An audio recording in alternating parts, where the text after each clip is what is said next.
Well, a man is in hospital this morning with serious injuries after a fire broke out under the Gardiner Expressway near Spadina. And that is where we find CP24 Steve Ryan this morning with the latest. Steve, good morning.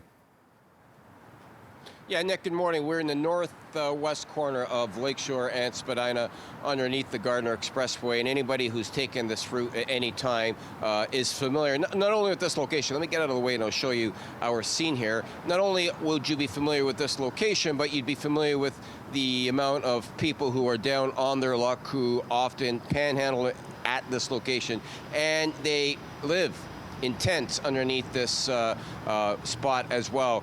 As recently as just a few days ago, when I was driving past this location, I did happen to see a couple of tents that were put up underneath the Gardiner. So as a result of the cold weather, as Billy was just talking about, people who are homeless try to stay warm, despite the fact that there are dangers when you have a propane tanks inside of tents, if you will, and people warn those that are on the streets not to do that. But when you are cold, and when you are desperate, you do what you need to do to survive. As a result of a propane tank or some sort of a heat igniter, this person's tent was caught on fire.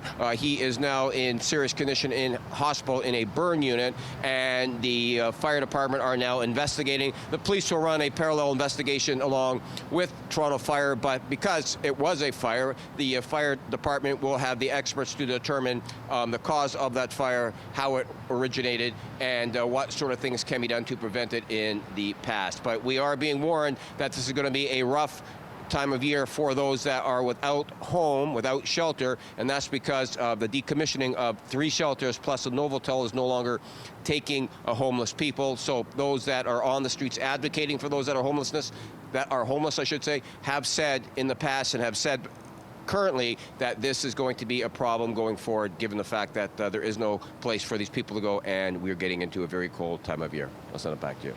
Okay, thanks so much. That's our Steve Ryan live this morning.